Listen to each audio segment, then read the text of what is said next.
Where were you going to go on your first date? Me and Judge Judy? Yeah. Oh, hopefully your butthole.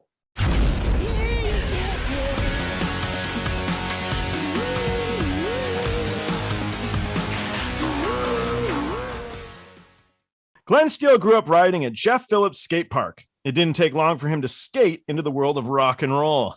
See how I did that, Glenn? That was a nice transition. He was working as a drum tech for Taz Bentley. If you don't know Taz, he played with the bands Reverend Horton Heat, Tenderloin, Loaded, and of course, Izzy Stradlin. Glenn toured with Soundgarden, WCW Wrestling, Blink-182, Greenday, Metallica, Guns N' Roses, Iron Maiden, Mötley Crüe, Kiss, and the Trans-Siberian Orchestra. He's the author of an upcoming book titled... Actually, why don't you say the title? Because I think it's pretty good. What do we got, Glenn? What's the title of your book, bud? The title is South into the Snake, the unauthorized autobiography of the world's most infamous roadie, Glenn Steele. I like it. I like because it's short. Yeah, it's real short. Unauthorized autobiography. I love it. My second guest is Thomas O'Keefe. Researching him, I found out, because you didn't tell me, you played with Antiseen from 1988 to 1995 playing bass. Before that, he was the guitar player for Judas Bullethead. He's been the tour manager of Train, Sia, Dashboard Confessional, Mandy Moore, Third Eye Blind, and Weezer. He's the author of Waiting to Derail, or the co-author, I should say, shouldn't I? Waiting to Derail, there we go. Ryan Adams and Whiskeytown, Alt Country's Brilliant Wreck. Antiseen is fucking badass. Before we start, you didn't tell me, dude. I looked up the guy from Weezer, and so I started looking up. I'm like, I have one of my 37 records I played on. There's one of them. They all have me with long hair and 25 years ago. But yeah, that's where I learned how to, I was in effect the tour manager of Antiseen. I didn't realize that I was doing it. I was just the guy that said, hey, we better leave. It's whatever time. And that brought me to today, really. So I days of listening. I loved it. Thank you. I still am the guitarist of Judas Bullethead. We still exist. And me and Jeff Clayton from Antiseen are both, that's our other band, Judas Bullethead, that's completely separate from Antiseen. And I retired from Antiseen in 95, but I'm still on the board of directors, if that makes sense. That's what we always say. Unfortunately, those Judas Bullethead records are only available if you find one on eBay for like $40, so they're pretty, very, very low pressings. But but Antiseen kept us very busy through the 80s and into the 90s, so that was, Judas Bullethead back in those days only played like 3 shows, and it was just this side thing that me and Jeff came up with. But Antiseen kept us very busy all the way through the 80s and into the early 90s, mid 90s. Yeah, and they still exist today. Like album. Yeah. The thing that was nuts to me is like I fucking liked all the songs. Usually, I do my research on you guys. Glenn, it was like 8 seconds, but that was just to make sure you're awake, Glenn. You gotta wake up. Look at it, Glenn. So research really does. I don't need to listen to all your fucking albums, but seriously, 3 days of Spotify listening to you guys, and I'm like, I fucking love this. But I like punk, like for a lot of these guys that I'm talking to, I was a roadie, Glenn's roadie. You are like Mr. Music, man. You have seriously done like everything. You were doing van tours for what? For how long? I mean, really back then, we were doing, the first tour that we ever did was probably in like 88, maybe 88, 89, when Antiseen started veering out of the Southeastern US. But we went to Europe in 92, 93, 95. I remember Helmet opened up for us once, and that Page guy got me to sign a record for him. We actually opened for Soundgarden because we were the biggest band from North Carolina, or in Charlotte, North Carolina. We would always get the opening slot, so we opened for Soundgarden on the first when they came to Charlotte on the first tour. We opened for Danzig. We opened for Bad Religion. We opened for Cheap Trick, one of my personal favorites. We did a lot of stuff. We made an album with GG Allin. We did. I saw that. I saw that. I definitely was going to ask about that. Yeah. We did a lot of stuff. Did Soundgarden get better when you toured with them, Glenn? Or actually, it was great in '96. I love Soundgarden, but I one of the guys I was talking to, so he's like, yeah, I had Chris Cornell's guitar, I just sold it. I'm like, fuck. So I sell memorabilia. I love memorabilia. I collect memorabilia, and he's like, yeah, I literally just sold it. I was like, oh. That's the time to sell it, though. You know. Yeah. I mean, right now he's so huge, but he's gonna be huge for a long time. He's pretty well intertwined in rock and roll. I wouldn't think it's I wouldn't lose. I don't know. You know what? Think about this for a second. Sure. What is your Dean Martin signed record worth? So I nothing, because you should have sold it 30 years ago to one of our grandparents. You see what I mean? So there's some these truth. Things crest, and then if you wait too long, like I have a kitchen full of old china from my wife's relatives. Nobody wants it. Here's the big difference. So your china, they made a lot of it, bro. I know. That's the reason. Chris Cornell only played X amount of guitars, but it wouldn't matter. I agree. I understand. But because I constantly think about this, because I have an enormous amount of memorabilia, you know, sure. and I know that someday I'm gonna sell it, or my daughter's gonna sell it. I have that painting in the back right there came out of Ronnie James Dio's house. I have a signed Queen album with Freddie Mercury, and all four of them signed it. You know, I mean, there's just a bunch of Ron Wood art, all kinds of stuff. Yeah. So there's that. It just reaches that point where you got to think about who the buyer is going to be. You know, I think you can wait too long. There's only so much truth. You know, I think what we're getting at here. I'm totally switching the subject, but I don't know if we had a subject other than Antiseen, so we'll come back to Antiseen. Right. But the subject is when a guy croaks off, is his shit worth money, is basically what we're getting to. And the truth is no, it's a fallacy. And it's a fallacy because you have X amount of said product and then you die. So a guy like Chris Cornell, if he had lived for another, 30 years, how many more stage used guitars would he have used? And let's say it's 100. You know, you guys would know better than me, but let's just say it's 100, which it might be might be a small number. Then when you get into which stage used guitars did he use when Soundgarden was around in their heyday, that number will never change. That's what I want as a collector, and it's worth X no matter what. That's true. But you also have to think, and just like any business, you have to think of your customer. Who's your customer? Who's going to buy that Queen record from me? Some guy who's like, so the thing is with the new resurgence because of that movie. Right, that's true. But my point is, you can miss the mark and wait too long, because that some dude might give me $5,000 for that record today if he were 50 years old. But if I wait till that guy is 65 years old, he's not going to buy that record from me for $5,000 because he's retiring. You see what I mean? He'll be a new guy. I mean, I know, but I've had the same conversation about like 59 Les Pauls with Vince Gill before, and like I just think. Even though I was told, all right, let me know on this one. So here's one. I have an old Fender, you know, I got a 61 Fender bass, and I was told that they've been going down in value because the kids aren't playing guitar. They don't give a crap. They're playing bass. They're let me ask each one of you a question. Sure. Who is your guitar hero? Slash. Okay, good one. Right, sure. It was Slash growing up. I love Townes Van Zandt. I like that chill stuff. So, you know what? Lindsey Buckingham. I love Lindsey Buckingham. Okay, right. I would say Ace Frehley, Rick Nielsen, Jimmy Page. I could name a few. All right, go ask a 20-year-old kid who his guitar hero is. It's gonna be like, is it John Mayer? I don't know what. Is it Zach Brown? Is it John Mayer? Is it somebody like that? The point is, I don't think so. That kid. See, here's the thing. I want a 59 Les Paul. Because my hero, Ace Frehley, played one. My hero, Rick Nielsen, played one. Jimmy Page played one. Now, if I bought that guitar, who am I going to sell it to? I'm going to sell it to a 60-year-old dude who has a couple $100,000 to buy it, right? Sure. So if I wait too long, if I say, okay, I'm 30 years from now, I'm going to die of old age, I'm going to sell that guitar. Who's going to buy a $300,000 guitar? A 60-year-old dude.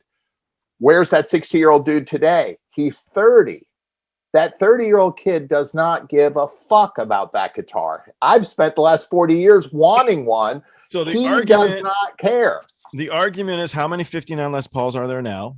Right. And there'll be a new guy like Slash or Jack White. Okay, here and there, but you have to. You're fighting two battles. Yes, there's scarcity, but overall, there's a whole generation of kids that just don't care about that guitar anymore. And now all you need is one to sell it. I understand that, but it's just, I just honestly believe, as a person who holds tens of thousands of dollars of rock memorabilia that I could sell at any time, from bands I've worked with all the way through stuff I've collected through the years, I'm very keen about, I don't want to wait too long to sell it, because if you wait too long, I feel that you're going to miss it. Let me know what you want to sell. Okay. The thing is there's only so much stage use stuff. So actually, to take That's it back, true. You're right. So I was working as an art dealer. I was doing pretty good as an art dealer, mid-century, contemporary, modern art, right? And what happened was, I got this pillar. It was it looked like the Jamaican flag. It was this white pillar, and we used to put our beers on it when we played pool. And I ended up taking the piece, and I took it to this guy named Peter DeLachre. He passed away last year. He was on the Antiques Roadshow, and the guy was cool. He gave me his cell phone number, and he was just a bro. And he just said, "You hit me up when you get good stuff." And I guess I had a good eye, and I made a bunch of money selling art. Well, what happened was art started slowing down because the kids could give a shit about Andy Warhol. The adults already had the Andy Warhols, and it became tough. I bought Granny Clampett's outfit from the Beverly Hillbillies. Okay. And so what I bought was her director's chair, and it was cool. It said Irene Ryan, Granny, and it was made out of leather. And when you sat in it, it creaked. It was really neat. So I bought the chair for $500. Okay. Something like that. And I bought her outfit for $100 and something. So I call up the guy at the auction house I worked with at the time. It's Profiles in History. They're a big guy. They're a big company. And I said, "Hey, I got this outfit and I got the chair and it creaks. It's damn cool." And he's like, "Okay, I'm going to keep the chair because I like it." And he goes, "All right, well, the people who like the Beverly Hillbillies ain't getting any younger." Totally what you're saying, Thomas. Right. So I was like, "Okay, I'll bring it all." Auction comes up. It's midnight, I think. And I'm like, who the fuck's going to bid now? And you're in New York. It's still a lot of the buying base. So it's 3 a.m., man. Nobody's online. And they have the Easy Rider motorcycle. Sells for $1 million. So then the next thing is me. And it was Granny Clampett's chair, right? And it sold for like $2,000, which is not a home run. I might have kept it. I don't know. But then the next item came up was Granny's glasses. I didn't know I bought Granny's glasses. They were inside the wig, inside the box. I had no idea they were even there. 100, it was 1,000, 2,000, 3, 4, 5, 6, 7,000, 8,000, 9,000. Granny's glasses sold for $11,000. And I'm thinking, this ain't John Lennon. You know, what the fuck? And it ended up, I made it like $25,000 on her outfit. So that's what turned me into a memorabilia dealer, was Granny.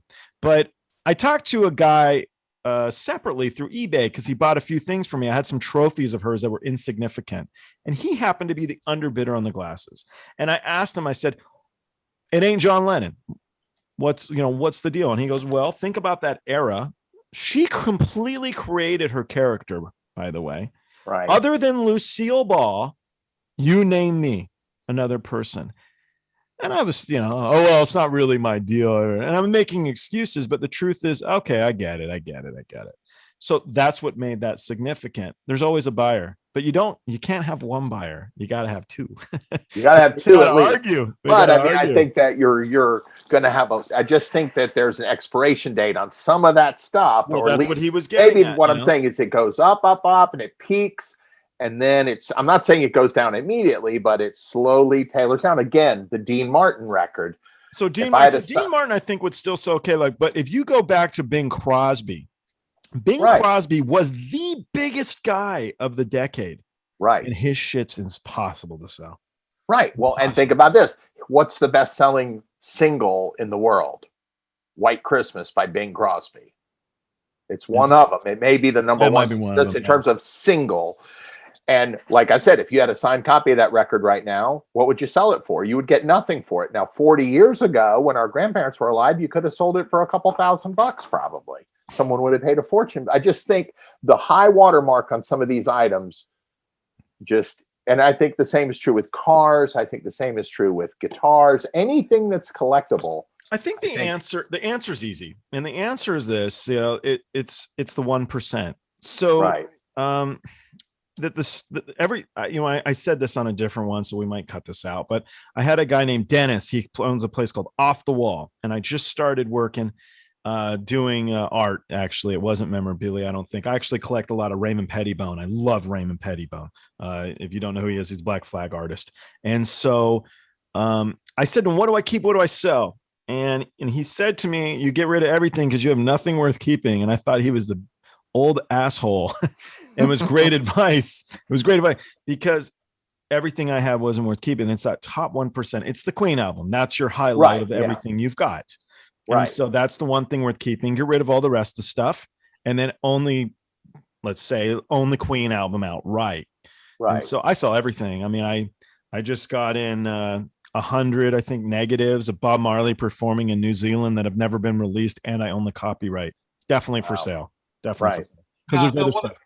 What about mainstream and then the underground? Because I would say that any GG Allin memorabilia would still hold its value. But because there's not going to be a lot, I would imagine, right, Thomas? Right. I mean, how much? Well, in all fairness, his brother Merle has made a friend of mine has made a cottage industry of, he sells some GG stuff here and there. I mean, I have a couple GG things, like I have a couple signed records and things like that.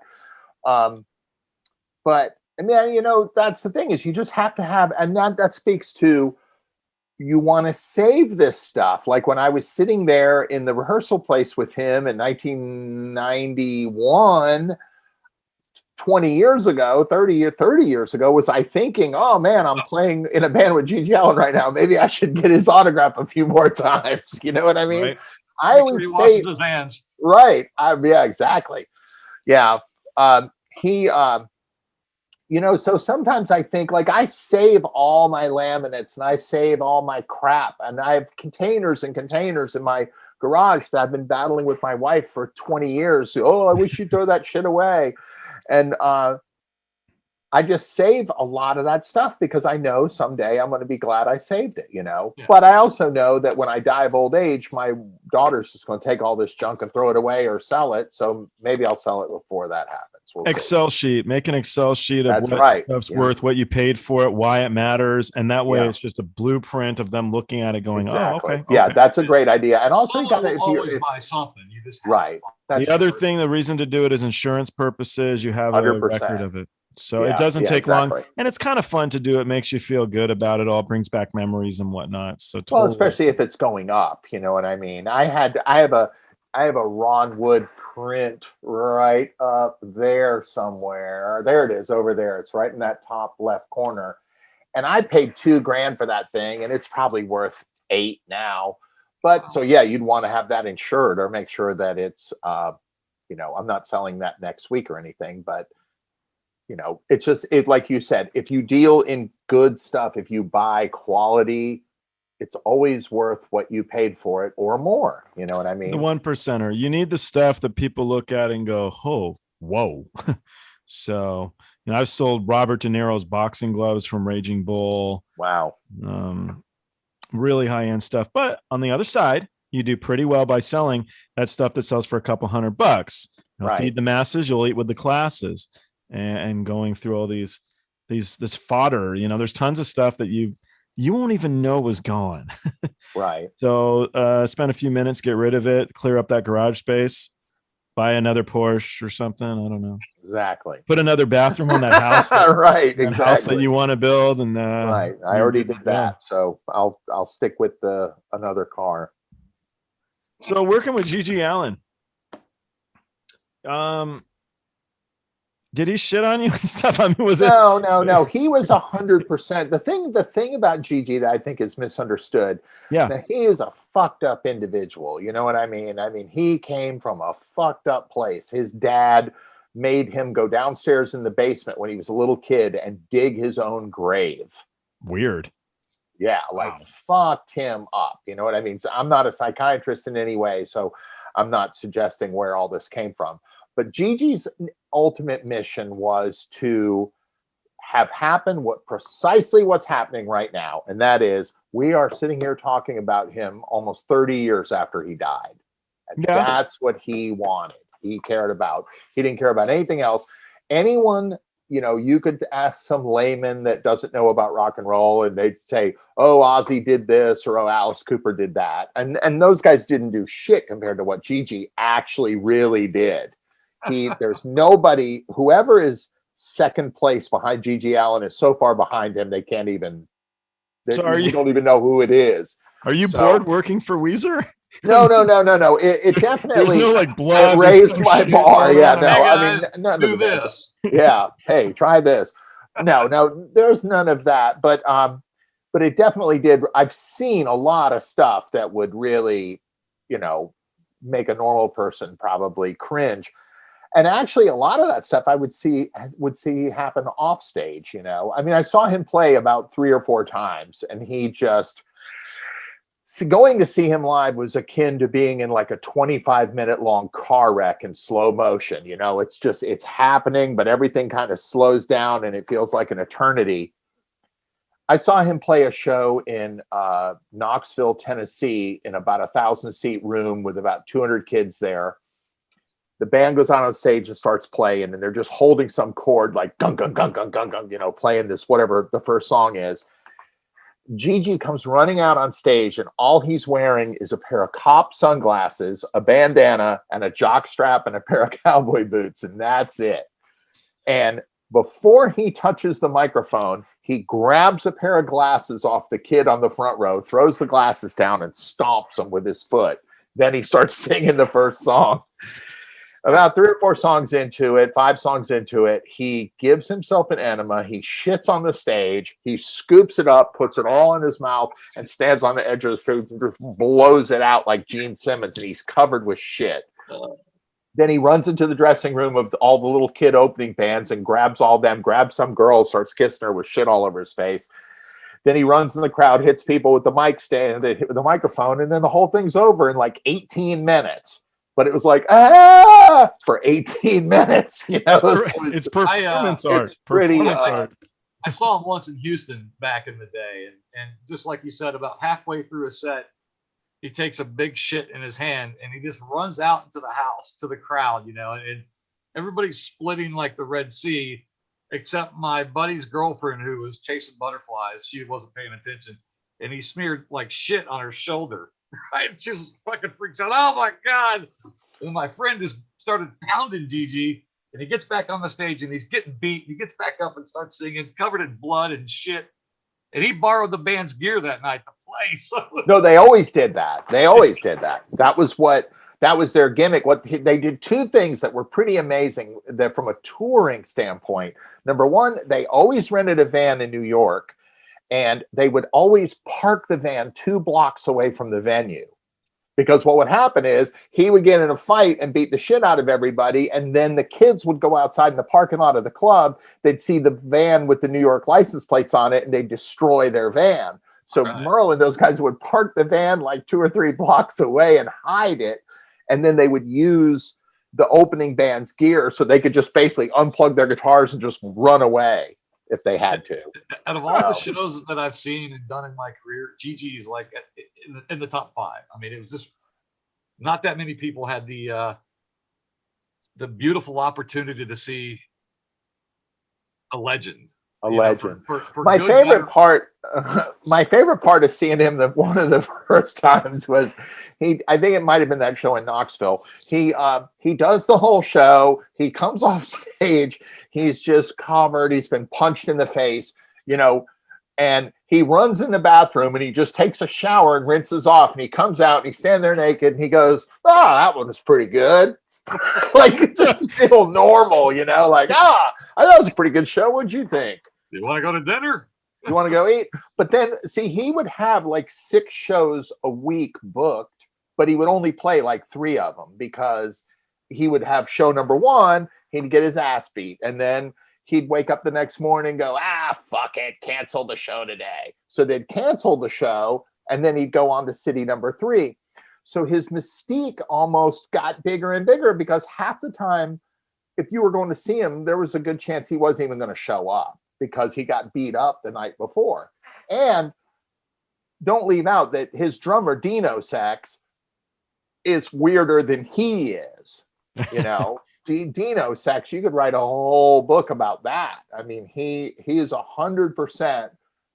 I can understand GG. I can't really understand Dino Sex.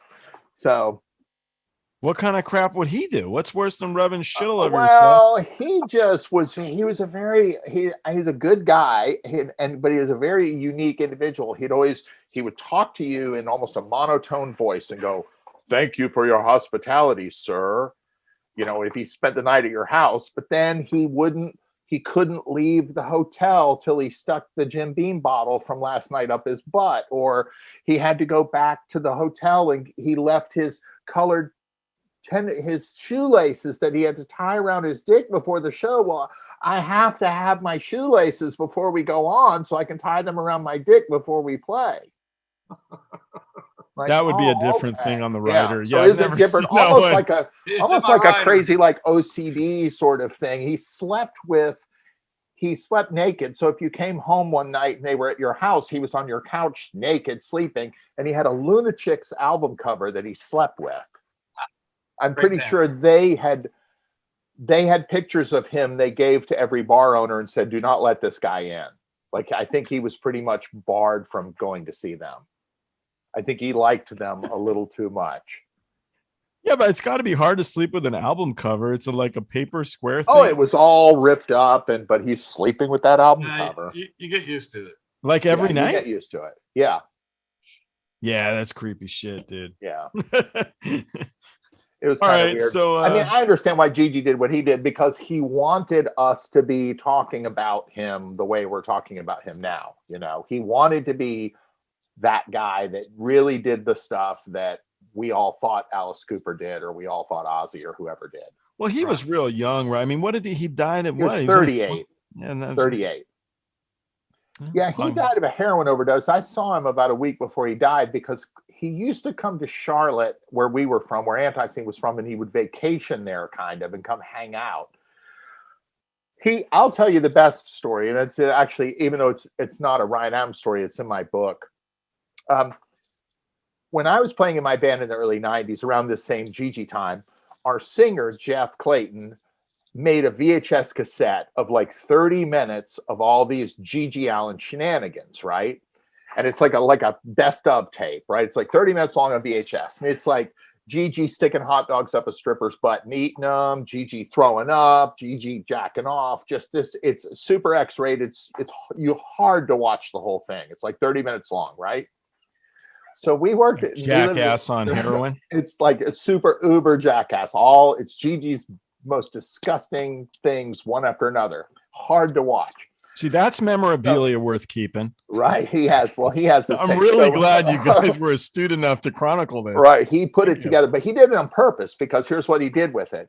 So we worked in Pineville, North Carolina, which is south of Charlotte. And basically we lived in Charlotte, but virtually everyone we worked with were from South Carolina. And these were sort of rednecks that lived way out of Charlotte, and they drive into work and then leave. You know, they weren't from Charlotte. They were from the outskirts. Well, Jeff gave the cassette tape to one redneck at work and said, "Hey man, take this home and watch it." So the next day, the redneck comes back to fucking work. People, Glenn. It's your fucking people, Glenn. Hey, we're like family, man. He's losing his mind. He can't believe it. So, of course, the next redneck takes the videotape home, watches it. God damn! You know, so hot dog. And it was a hot dog. Right. It was a hot dog. It was a hot dog. A couple months later, we're working at this factory in the South Charlotte suburbs in 1991, and there's 300 rednecks we work with, and they all know who GG Allin is, right? Which they should have never known who he was, you know. So it was getting to be Christmas time. We brought GG Allin to the company Christmas party at a hotel ballroom. Oh my God. We really should have got fired. I can't believe that we didn't get fired. So we walk into this, and keep in mind, this is the once a year Christmas party where you can put your one tie on and introduce your wife to the boss, you know, and it's all that kind of shit. And we walk in with GG Allin with us, and everybody, like, the record goes, "Arr!" like the music stops. Was he wearing a tie and like normal people stuff? He smelled really bad because he never wore deodorant, and he had that dog collar on and the glasses. So he. Okay, hold on. Everyone the conversation go like, "Hey, Gigi, so what are you doing Saturday night? I got a party with free booze." Well, actually, at first, everyone was horrified when we walked in, and then a couple of the rednecks were like, "Hey, man, you're pretty cool for a guy who eats shit," that kind of thing. So he actually ended up making friends with some girl, and we left. And at the end of the night, I bailed out because I'd already had too much to drink, but Jeff and those guys took him to a strip club. And at the end of the night, at like 5 minutes till 2, he paid a stripper $10 to piss in a little shot glass. And he sat at the bar, fucked up and drunk. He had a shot of bourbon and a shot of stripper piss, and he killed both of them. And he went home and went to bed. It's a tough night. And nobody was watching when he did that. So that wasn't him doing that on, to like, show off. He did that because he wanted to. That is a great name for a whiskey. Stripper piss. Stripper piss. Stripper piss. Can I have a bottle of stripper piss, please? Yeah. Well, he paid $10 for a shot glass of it in 91. So how much piss are the guys from Train drinking these days? Oh no, not much. I don't know. I haven't seen those guys in a long time, but I worked with them for a really, really long time. Yeah, like almost 13 years. Oh, that is a long time. The thing about that band that, a lot of, like, when I would tell my punk rock friends, "Oh, you work with Train, oh, those guys suck, blah, blah, blah." The thing about that band that's a real or is misleading is their singer is like Robert Plant. You know what I mean? That guy can sing. He is an AAA list vocalist, kind of like Robert Plant or Steven Tyler. And you would never, I can't tell you how many times I would do a show and somebody would go, "Man, I thought these guys were going to suck." And I was stunned at how great a singer he was. People don't realize that guy is really unbelievable, almost peerless, when it comes to being a singer. So you're in North Carolina. That's Darius Rucker, right? Yeah. Well, he's from South Carolina. South? Yeah. They're saying changing over platforms and everything. Well, I remember living in Charlotte, and my yuppie next door neighbors were like, "We're going to see Hootie tonight." It was like 93 or 94. And I was like going to see the Ramones that night. I was like, "I'm going to see the fucking Ramones tonight. I don't give two fucks about Hootie and the Blowfish." But I actually am friends with their guitar player, and he's a good dude. I'll say that. Yeah, they're all cool guys. Yeah, they're good guys. Speaking of cool guys, so Glenn has a cool story about Nirvana that I'm going to make him tell me because he already told me and I liked it. Basically, that time in Dallas, Fort Worth in the early 90s, late 80s, it was just a smorgasbord of some of the greatest bands in the world playing little clubs, anywhere from Nirvana in 91, Social D in 89, Scream, SNFU, Green Day. Just every week there were these just bands coming through that were just magical. And at Trees, which is like a more of a mainstream venue in Deep Ellum, Texas, Nirvana was on a little club tour, and in the middle of the tour, I think Smells Like Teen Spirit hit. So literally going from a club tour to an arena size tour, all the clubs are sold out, and they were playing at Trees, and somehow the crowd got too big, and one of the bouncers ended up hitting Kurt Cobain, and that started a big freaking fight. And Kurt wasn't a big dude, really. So I mean, he must have knocked the fuck out. How big was the bouncer? God, I'd say like at least 6, maybe 6'2". He's kind of a local barstool in the punk rock Why scene. did he punch Kurt Cobain? I don't really know the whole story. There's lots of he said, she said side of it. It's on YouTube. You could watch the show. Oh, no way. All right. Yeah, there's like a big deal about it, how the record company was trying to actually, his name's Turner, the guy that assaulted him, and the record company was trying to pay off Turner so he wouldn't sue. And Turner had enough class, like, dude, I'm not going to sue a guy from a bar fight. That's not my style. Wash our hands, move on. Let's have a beer. And then rumor has it, like 2 weeks later, Courtney was in town promoting some hole, and she went out looking for him. It's just like a deep element mystery about Kurt Cobain getting punched and Nirvana and all that stuff. But a few weeks ago I was looking at flyers, 91 Nirvana, and I'm like, no way, did I see that show? I mean, I was there all the time. And then I start looking at other flyers, like, wow, man, what a magical part of my life, seeing all these bands that are now, pretty close to being in the Hall of Fame or doing pretty well for themselves. I've lived a blessed punk rock life for a little 8th grade skateboard kid. I can't complain. Yeah, I'd have to say the same thing. So you were working with Guns in China, you said, and Weezer played with them. Were you on that gig, Thomas? Yeah.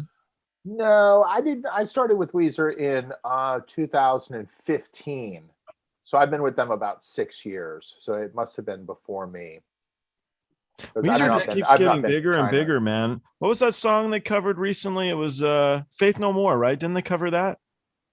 No, they put out a covers album that came out a year and a half ago that did really well. It had a Toto cover on it. Toto, that was it. Rain Down Africa. That was like a fucking nuts song. Man. Yeah, it was crazy. Well, they just put 2 albums out in the last couple months. Yeah. So it's I think they put 6. I've been with them almost 6 years, and I think they put 6 albums out since I've been with them. Wow, they're cruising. Yeah, so they just write a lot of songs.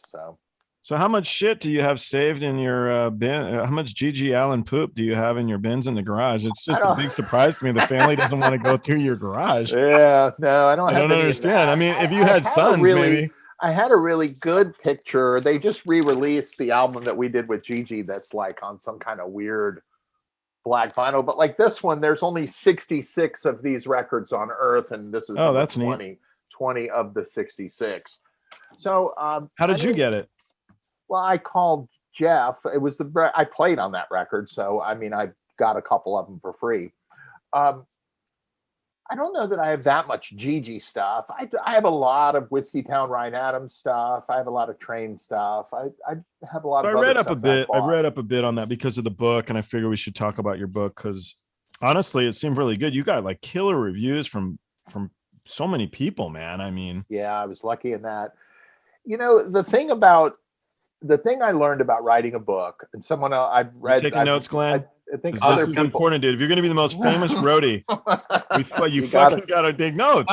No, it's infamous. Right. Infamous. So let me change that. That's different. Let me change. Yeah, like Three Amigos. Three Amigos. Yeah. Infamous.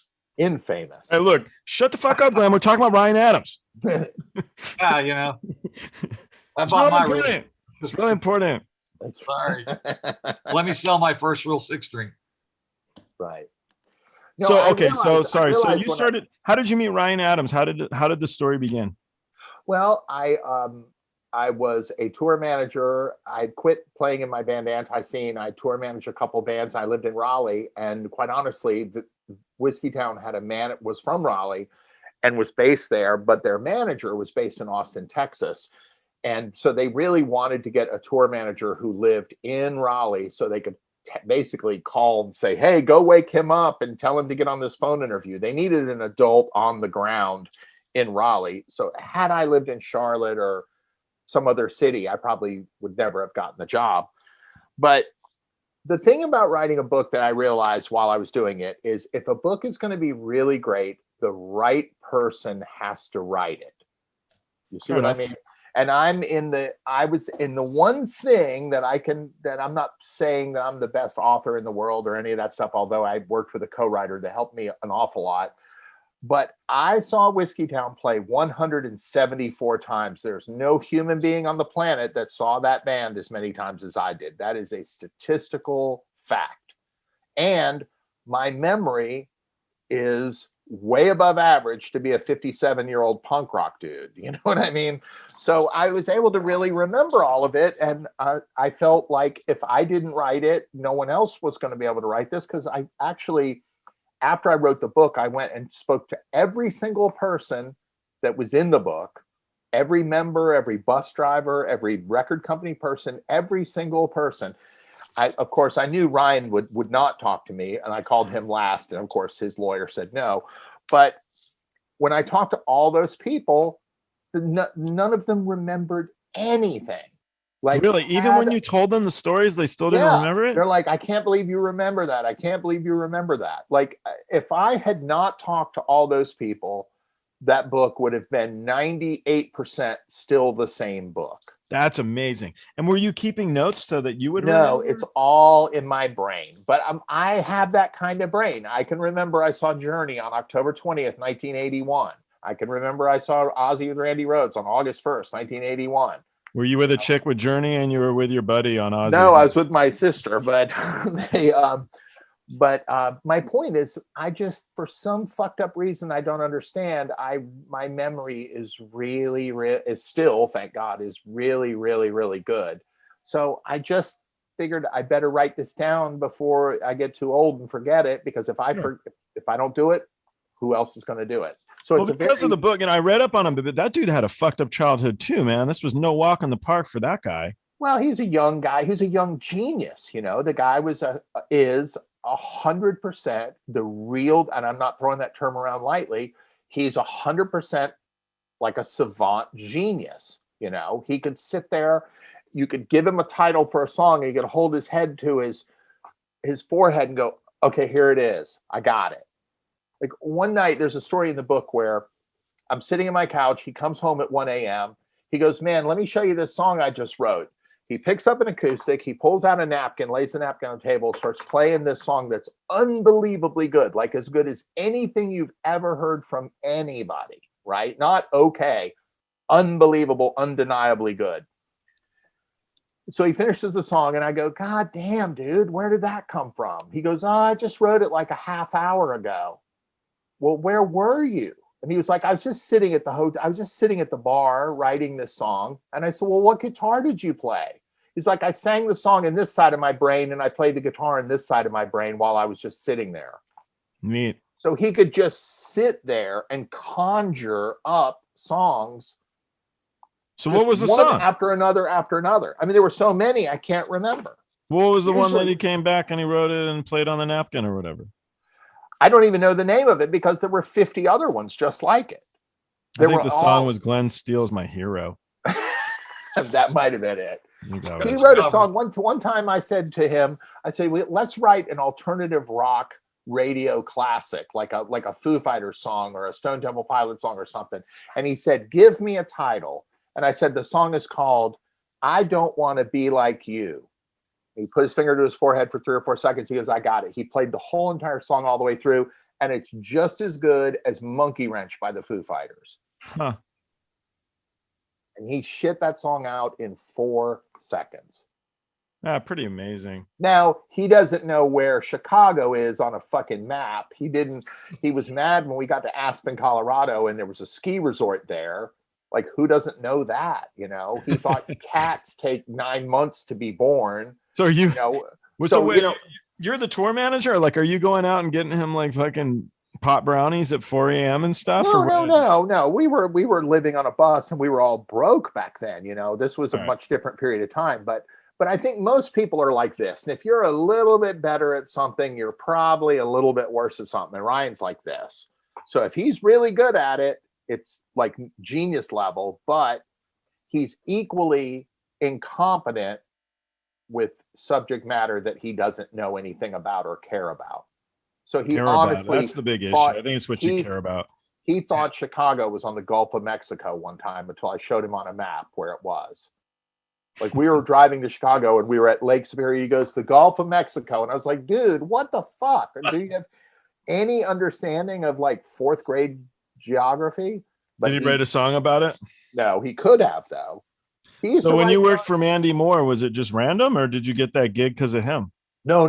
That was random. That she was 15, 16 years old. And that was just, actually, the funny thing was his girlfriend, Ryan's old girlfriend, Amy, who was the subject matter of many, many songs. She's the one who actually got me that job in the summer of 1999.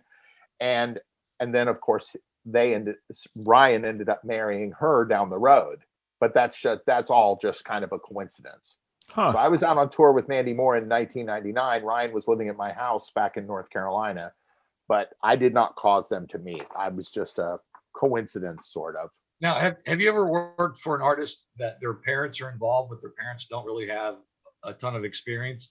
And so, Hanson did. Hanson was the famous one for that, right? Did you work for Hanson, Glenn? No, I'm not looking here. oh no. No. You know, I think Mandy's parents, when she was young, when I worked with her, she would go out, but that was the only time I ever worked with an artist where we had actual parents around. And her parents were super cool. I'm still friends with her mom to this day, and her dad was a pilot for American Airlines. I'm sure he's retired by now, but they were super nice people. I really liked them a lot. I actually quit Mandy to go out with Train, and then that lasted forever. Oh, good call there. So you worked for this little bitty band called Guns N' Roses, and I kind of like them, Glenn. When did you work for Guns? Oh, I think it was 01 or 03. I get confused. It was either 01 or 03. We did a stint in Asia, and then we did I think eight weeks in Europe, and then we came over to the States to go into rehearsals for the U.S. leg of Chinese Democracy, and then we did a few weeks with that before the Philadelphia incident. I mean, it was a pretty good run until Philly, and then it just kind of crumbled. What happened in Philly? A riot. People Really? love Just a riot. riot. Okay. They love the show. It was a riot.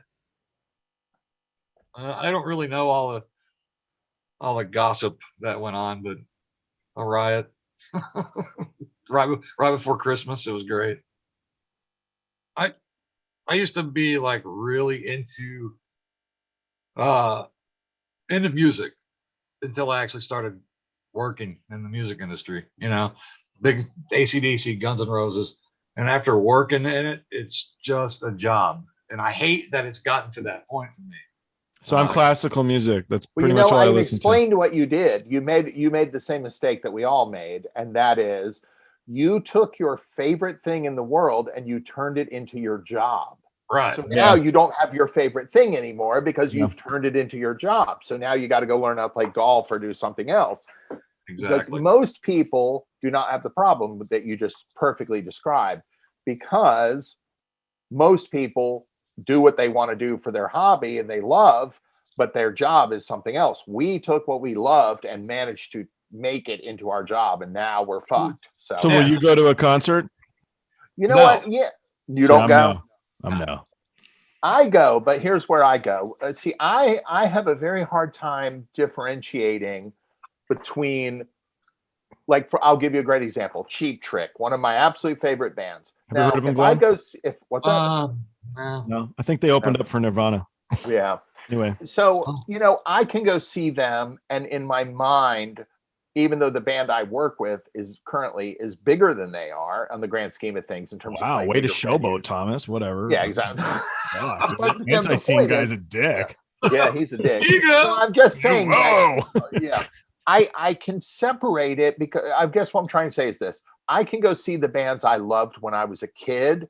Yeah, and I can separate the two. I can be the kid and go see Kiss, or be the kid and go see Cheap Trick or AC/DC or Van Halen or someone like that. And I can not be that guy at work. But if I go see, but you're with the Punters, or you're I called into Live Nation.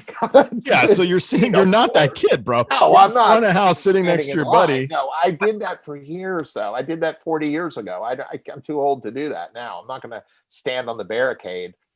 But I'm thankful that people do that. But I can still go see the bands I like. But I do draw the line somewhere whereas my wife, I live in Nashville, Tennessee, and a lot of these country bands all live here. And she's like, why don't you get a job with one of those bands? And I was like, because I don't want to listen to that shit.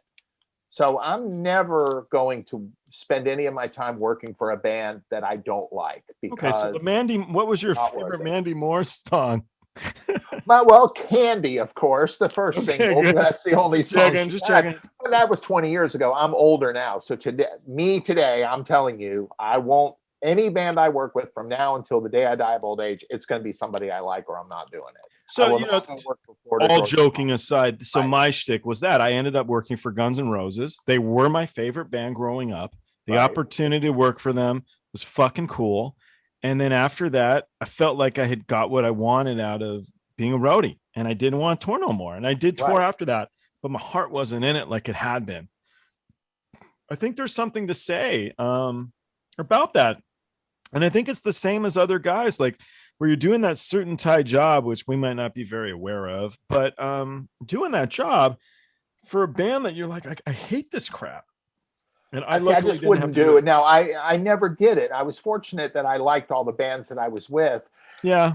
And, you know, here's what my theory is. If you go to see any group that's big, like even Florida Georgia Line, God forbid, who I despise, if you had to go see Florida Georgia Line 3 or 4 times, you might not like them. I know I wouldn't, but you might see why they're big. You'd go, I get it. They do this. They're really good at this, and people like this. You know what I mean?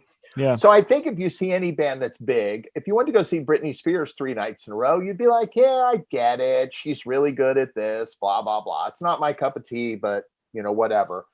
But I'm 57 years old. I'm going to do this for, you know, how many ever more years. And I want to spend them with a band that I really like. So that's what I'm doing right now. So I was looking up years ago, and Michael Jackson live duets, and there's like not a lot, man. I don't know. The guy didn't do duets. And one of them was with Britney Spears.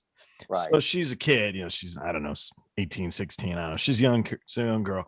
And they're dancing, they're talking, they're singing. And then he goes, ho!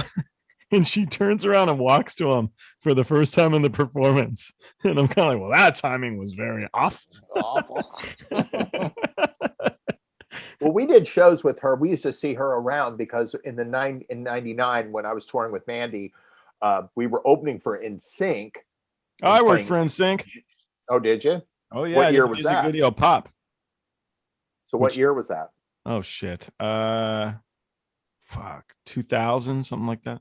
Well, see, I have one of Justin's outfits here. You want to see a Justin Timberlake in? I believe you have it. But we were out with them. We were out with NSYNC the summer of '99, and Mandy was out. Britney Spears was hanging out a lot because she was dating one of them. But those guys were invincible at that point. They played. Yeah. We played 4 nights at Jones Beach in New York City, and we played 4 nights at PNC in Homedale, New Jersey, which is the other side.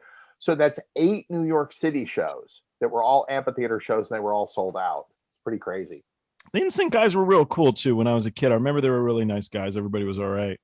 I mean, I remember being really impressed. I didn't want to tell my friends I was impressed, but I was damn impressed because I had never been with a show that was choreographed.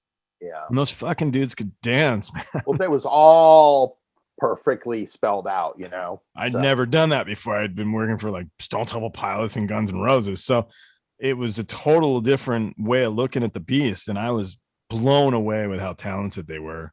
Yeah.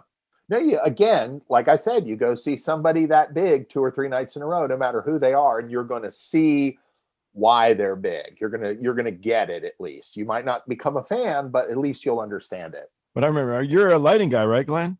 Yeah. So they had these Verilight cases back then, man, and they were the best cases to sleep in known to man. There's these big ass cushion cases. So my experience with NSYNC was just sleeping in a Verilight case for God, it was great. Is Verilight even around? I don't think they're even around anymore. Oh yeah, VL's still around. They are going around. Yeah, Dallas company. It's funny, Dallas has a lot, you know, in the production side. Verilight, Synchrolite, Shoko is all founded here. Oh no way. Yeah. The main person, Jack Calmese, who founded Shoko, he was also the owner operator of Synchrolite. He kind of brought me in, and rest in peace. His first wife was Morgan Fairchild. She completely wiped him out except for a 10-speed inner tube. Totally worth it though, I'm sure. Yeah, totally worth it. Totally worth it. Yeah. Yeah. He founded Shoko, changed the production side of the industry. Dallas is a pretty core production city. So is that where you came up? Were you a warehouse guy or? No, I was more or less like a freelance, whatever you need kind of guy. but I did do a small run in manufacturing, working directly with the engineer, among being a drum tech for the bands. And I just kind of worked my way up to actually being a lighting guy. When I was So you went from drum tech to lighting guy, and that's moving up. Yeah, hell, it is. I love it, man. I love it. Yeah. I was a drum tech, and the band that I was working, Tenderloin. I'm glad you said that, because I fucking hate drum techs, man. Fucking worthless human beings, Glenn. I'm glad someone said it, dude. Yeah, they're chowderheads. Taz was really, really close with Chris Cornell, and we would go up there with Tenderloin. And one day, him and Chris go driving a Porsche all night long. And Taz comes back and is like, "Hey, we're gonna open for Soundgarden." And this is '96, and I was a kid, and I just was blown away. And we went and did the Soundgarden tour, and I met a lighting guy, and I didn't even comprehend that lighting was a job, let alone a career. I don't know. I was making $150 a week, and I asked the lighting guy, "How much do you make?" And he said, $1,000. I make $1,000 a week, and I was like, "Fuck me! I'm doing that. That's what I want to do." And there you go. I just networked and met a couple people, and I've been doing lighting ever since, and pyro and lighting and all this. It's been. Oh yeah, so you're talking about pyro. So you said with pyro you get to know the band a bit better because you want them not to die. So you spent a few minutes with them. Yeah. I mean, I'm assuming that monitor guys in the bands have a pretty distinct relationship, right? You have to know the monitor guy. Yeah, they're the first one to get fired. They're right. They're totally great gig. Yeah, exactly. They throw microphones at career path for you. Right. And it's kind of the same with the pyro guy. You have to get a rapport. You have to get semi-personal. You have to gain trust. You have to bond a little bit, As a lighting guy, I don't give a shit. You didn't like the lights? Cool. Wake me up tomorrow. I don't care. Yeah. But it's different being a pyro guy. A lot of fun. Did you do guns with Pyro Pete? No, I was with Pyro Tech at the time. Pyro Tech. Yeah. Now I met Pyro Pete as a kid in Charlotte, North Carolina, going to concerts. And we were at some concert in the early 80s, maybe 83, 84. It might have been Kiss. And we saw Pyro Pete up on stage fucking with some stuff, and he had like an Exploited t-shirt on, and we were all on the front row, because proof I used to do that. And we're on the front row, and he's up there fucking with something, and he had an Exploited shirt on, and we yelled up to him, "Hey dude, what are you doing here?" And it was pretty funny. And I actually ended up becoming Facebook friends with him down the road. But yeah, I remember meeting him as a kid in, like, honestly, I think it was 83 or 84. So the poor guy, dude. So I did guns with him. And I just asked him so many fucking questions, because what I thought he did was just the neatest shit ever. And he was so cool, man. He answered everything. It was real nice to me. But bro, it was ridiculous. It's just every time he turned right, I'd be like, "So what about this? What about this? What about this?" I thought his career was really neat, man. I like that guy. Yeah, he's still around. Yeah, he's still around. He's still gigging hard. Most of the pyro shooters, they are impeccable musicians. I mean, their timing has to be really good, and all the shooters that I've worked with are just amazing musicians. That's how they have the timing and the licks to go work for Metallica or some of the biggest bands in the world. They have to know all that garbage. I don't know, and I couldn't tune a fork. What I remember liking about Pete was his seriousness about the job. He did not fuck around. Yeah. Well, honestly, I don't. Maybe that's stupid. I think honestly, everybody's pretty serious about their gig, but yeah, but he can kill somebody. You know what I mean? Like I always say, people always ask me who has the most important job on the tour, and I always say the bus driver, because he could kill us while we're sleeping. I said the worst thing I'm going to do is forget to collect the money. That's not the end of the world. So the bus driver can really screw up at work, and then you're in big trouble. So it's the tour manager's job to pick up the cash? Oh, of course. Yeah. Dude, I should have known that. The tour manager was the guy who should have been taking me out for fucking beers for all those years. You should have thought I was always a dick to the tour manager. That Nowadays, was so you don't have to. The funny thing is on big tours like that, you don't have to. You're not dealing with that much, because it's really more of a goes through the computer. Just goes through the computer. But in the old days, in the old train days, I remember I used to struggle with cash a lot because, we were playing bars, so I couldn't take a check from a bar. You're not going to take a check from a place like that. And then I remember I always had a Bank of America account because they were the biggest bank in the country, but they don't have Bank of Americas everywhere. So the money, I had a safe in my bunk on the bus, and the money would start piling up and piling it up. And the business manager is calling me, hey, send me some money, because they need the money to pay the bus bill and pay the crew salaries, do all those things. And I used to go into the bank and I would deposit like $8,000 each day because I didn't want to deposit over 10,000, So finally, they gave me some document that's essentially like a courier document that says, hey, this money belongs to this entity. It does not belong to Thomas O'Keefe. He is merely the courier who's depositing it. He's our bitch. He's our bitch, right? So I remember climbing out of a cab in downtown Chicago, unshaven, dirty t-shirt, dirty pair of shorts, and I had 120 grand in cash shoved in all my pockets. And I went up to the counter and I just started piling that money onto the counter, and they all thought I was a drug dealer or something. Yeah, so Glenn and I did that, but we were drug dealers. Right. See, so it's different. I still am. Yeah, just make it clear. Yeah. But yeah, it's always a problem on tours like that. And once it gets big, you don't have to deal with that stuff anymore. But in those days, of course, just like the bus drivers and all, look at the bus drivers that we rode with in the early days are the pirates from the beginning of the bus driver days. Yeah. Compared to what they are nowadays, they're all, very official and do their job. But in the old days, they used to, nuts. There were no rules. Well, they got all the good stories because people because they lived and wouldn't shut the fuck up. Right. And the bus drivers don't talk. So have you ever been in an accident in a bus?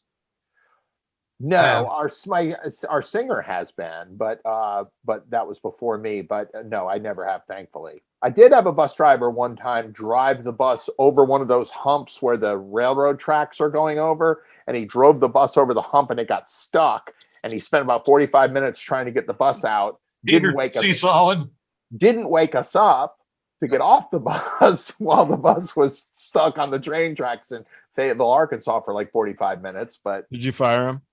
No, I was too green. I didn't know that you could do that. What was your bus accident, Glenn? I've been in two. The most recent one is I wake up and I hear the lead bus driver's voice, but he wasn't my bus driver. I've known him for 20 years, and he's screaming in my best redneck accent, "Bus is on fire! Bus is on fire!" And our bus is on fire. So we had to jump out of the bus in the snow somewhere in New York City. We put it out and went on our way. But then one time, I think in Vegas or Death Valley, we were going through and we got rear-ended by a truck.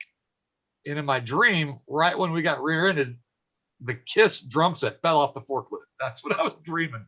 So I probably was on Kiss and the forklift fucking jumped up. Yeah. Oh my God. So I got what, you guys ever toured with Dan, Rigger Dan?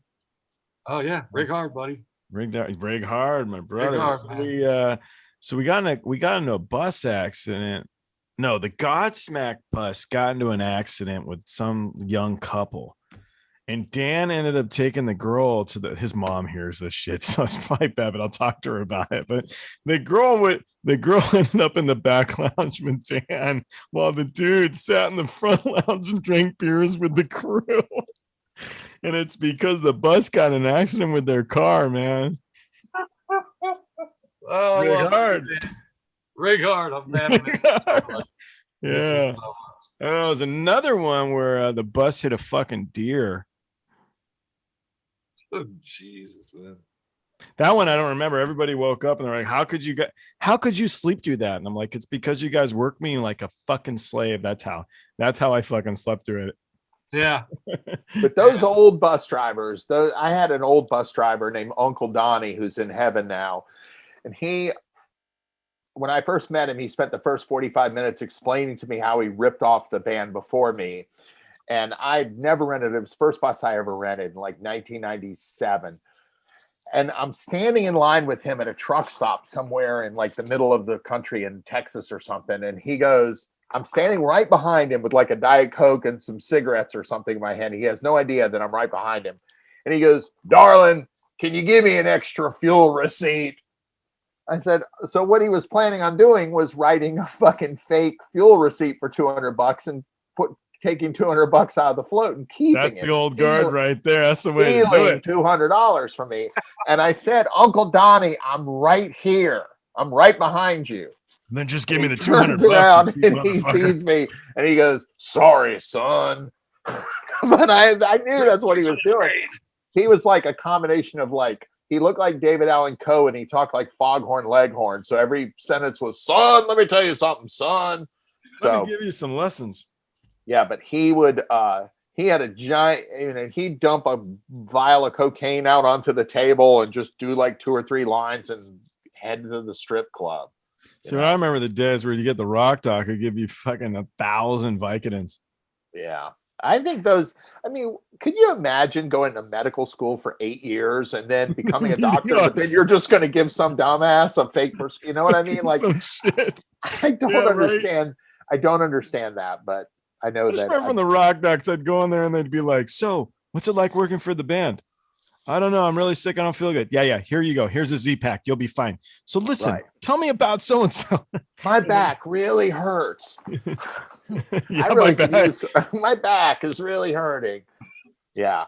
So do you miss playing on the stage at all? I know it's been a while, but you spent a hell of a lot of time on the stage itself playing. So yeah. I was thought about that when I first started tour managing in 1996. I was a little bit concerned about that because I was like, how am I gonna, what's it going to be like to not be up there playing? And I still do it with me and Jeff do some stuff here and there with Judas Bullethead very infrequently, but that's fine. I mean, I enjoy doing it still. And I still would say that I'm an active musician that still plays and works on stuff, but it's really just something I do for fun with Jeff. It's not something that I wouldn't want to be pursuing that kind of career at my age, Like you really wouldn't, or you miss it? No, I don't really miss it that much because keep in mind the way that I tour nowadays is much easier than the way I toured in a van with Antiseen 25 years ago. Did you write songs? Yep. So do you miss the songwriting process? A little bit, but I still do that with Judas Bullethead. So that's enough to keep me happy. And I have 50 zillion other things that I might write a second book I'm working on right now. And just cool. What's the is it roadie stuff? What's your book? No. I think it's going to be. I think I'm going to go a completely opposite thing with it. I just think it's going to be. It may be music based, but it's going to be. And it's in its extreme infancy, but. I think it might be the inherent traits of successful people because if you meet anyone that's successful, you meet some people, whether it's a rich business guy on a first class seat on an airplane or some guy from a band or anybody or a young kid who's going to do it. These people have this evil gleam in their eye and they have this look on their face and you can kind of see it. You know what I mean? And I think that there are inherent qualities in these people that are the same with all of them. And I think that's what the book would be about. Maybe with a rock and roll background to it. I don't know. It's very. I mean, that's a pretty big scope. Embryonic kind of, So with Ryan Adams, you knew. There's been people that I've met. Yes, of course. The moment that I would never throw the word genius around without really understanding what it means. But but I mean, I was reading, the dude, like some of the people performing with him are the who's who. So obviously they know too, if you see those people performing with the guy and he's young, he's really good. Right. Of course. What are they getting? And of course, a lot of this is before he had some, problems a couple years ago, which he's still trying to work his way out of, apparently. I was reading about it, and I don't like to bring up the negativity type stuff. I don't think it's good for any of us, but I was reading about it a little bit, it definitely affected him. Because, the interesting part was that he said, yeah, bullshit. And then he released an apology. And the thing is it's kind of like, you might have to release an apology these days because, the shit storms are coming. So just say sorry. Yeah, I don't know. And it's hard when one of them's your ex. No, I hope nothing but the best for him. I think that he's an amazingly talented person, and I would like to see him continue doing what he does best, which is make a bunch of records and keep putting them out. But yeah, it's I mean, there's a zillion different ways to look at it, but I mean, I think that people like that, you just see that in them, you know. So I think that book may be about that. We'll see if I can get it, if I can condense it down to something that could fit in one book. It's a bold effort. I don't know. That would be tough because you know, what really derives success? I don't know. And then what is success? I mean, there's so many different levels. Each person has a different definition. Yeah, going through COVID and what, I mean, is it just being happy on a daily basis? Is Maybe it finishing going to sleep with a smile? Is that success? Or is it having made, you know, what is it? Glenn, was $1,000 from the lighting guy? You know, what is the what is it, or is it all of it? I don't know. I think your definition of it changes through the years. You know, I mean, I think success in the beginning is eating 7 days a week. You know, like if you're rich enough, if you have enough money that you can go out to eat on Thursday night and you don't get paid till Friday morning, that's pretty good. That's the first financial milestone. You know, so we'll see. It's a long ways away. Any crew member or any musician that is worth their weight in salt and has made a living starting off in a van absolutely has my respect, because I think I was on the last end of it, where the newer, younger roadies that I meet on the road, they don't have the experience of living in a van with other musicians and working your way up, grinding it out, and getting to the point where you're on a bus and you have bus stock and all that other things. It really says a lot about determination, sacrifice, motivation, success, and all that. It's very, very challenging. The Reverend Horton Heat has been touring nonstop for 40 years, you know, that way, bar. Yeah, it's amazing. But that's the old guard. You know, you're looking at the BB Kings of the world and the John Lee Hookers, where that's all they know. Right. And think about stand-up comedians. Yeah, that's a tough gig. Whoa, man, that's a grind. Oof. Dude, that's a grind, because it's the same act every night, which we know. But I mean, you're just trying to get laughs out of people. You might get some heckler dickhead. You might. What if you don't feel good, dude? I mean, and that's the thing. Like these music, you know, with musicians and shit. How do you fucking sing like when you don't feel good? Yeah. You have to make a paycheck. I don't know. Yeah. I can do a load in. I can do a load in super fucked up. I don't know if I could sing a goddamn, you know, set. I've done more load-ins hungover than I have sober. Yeah, we know, Glenn. We know. That's why Thomas didn't ask me to hire you to put you get your fucking resume. So you're going out here in a bit, right? I mean, we hope, obviously, but you're going out on the Hella Mega Tour. That's what it looks like. Yeah, that's what they keep saying. So good. It's supposed to start July 24th in Dallas, Texas. I'll put me on the guest list. There you go. See, you know, I had a friend of mine named you know, Viggy, that worked with Tommy Lee. You know that guy? Yeah. Viggy is the guy that you know, Mötley Crüe has those playback machines with the computers running, with some tracks running, and they have two computers. So if one computer fucks up, it immediately switches to the other one. And Viggy is Tommy Lee's old drum tech, and he built that system, and he actually builds that system for other bands. And he's the kind of the expert on that stuff. So I had to call him years ago when I was working with a different band that had a machine like that. And he said, "Hey, this is Viggy. You know, if you need, I'm sorry I missed your call, you know, leave me a message, blah, blah, blah. If you're calling for tickets to the Kiss Mötley Crüe tour, please call Ticketmaster at 1-800 blah, blah, blah." I thought that was such a great answering machine message. That was really funny. I love Viggy. He was going to hook me up with Judge Judy, because I'm a big Judge Judy fan. Yeah, I think Viggy. Where were you going to go? Where were you going to go on your first date? Me and Judge Judy? Yeah. Oh, hopefully your butthole. Whoa, dude. Poor Judge Judy. Where'd that come from? That was just where do you think GG Allin would be today? I mean, I don't know. I mean, like everything. There's no way he'd be alive. No, there's no way he would be alive.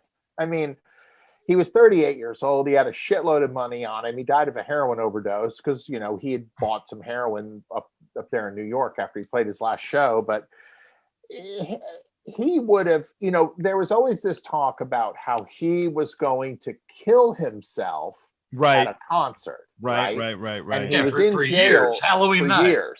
Halloween night. He's going to kill himself. So one time when he was in North Carolina, and he asked our guitar player in Antiseen, who's like a big gun enthusiast, and GG was from New Hampshire. He didn't know anything about guns. So he said, which gun is it that has the most amount of bullets? And our guitar player was like, dude, we are not going to fucking tell you that, because what he was planning on doing, Russian roulette. He was going to shoot everybody and then shoot himself. Oh, great. That's even better. Right. So nobody wanted to be a part of that, obviously. And he, you know, he would. You know, what's interesting is like that could, let's say that could have been something that happened. Talk about the total different shift of where his legacy would have lied, you know? Oh, he would be a hated person, you know? Vilified. Yeah, vilified. Yeah. Now, I don't know if he would have really done that, but he definitely was really worried about his place in history. And I think him dying of a heroin overdose, it was kind of lame because he, you know, the sad part about him, I always say this and people don't believe it, but he was actually pretty talented, you know, and of course his shenanigans override any potential talent that you would have seen him do. But I recorded an album with him, and he was like, this is song number 1. It's called blah, blah, blah. You sing this, and you play that guitar, and you do this. And he understood. He had a vision for the whole thing. But he came from a super fucked up place, and his dream was precisely what's happening here. We're sitting here talking about him 25 years later or whatever, however long it's been. So his brother was not the drummer, or was the drummer? His brother was the bass player, Merle. So his brother's like more normal. Yes, I mean he's a crazy punk rock dude covered with tattoos, a long, crazy looking beard, and he's probably 65 years old by now, I would think, because he was older. He was GG's older brother. I could be wrong about that. I'm not sure. One of them, they're close in the same age, but I think Merle's like 65 years old, and he's still around. So, and he still plays shows. He has a band called the Murder Junkies, and they have Dino Sex is in the band, and then Merle and a couple Dino's other the dudes. drummer who's a little bit odd. Right. He had a cancer bout, but he seems to be doing better now. So they're I think they're playing shows in 2021 this year. Oh, that'd be fun. They're still really active. Merle is. Yeah. You gonna go check them out, Glenn? Oh, I'd love to. I'd do it in a heartbeat. I've never seen the Murder Junkies. I've seen GG a few times, but never Merle's band. But hell yeah, I would totally. All right, so a question. So my buddy's she's a 5th grader, and so I was going to do a podcast, and she said she's like, you need to ask your people when they first felt they were a celebrity.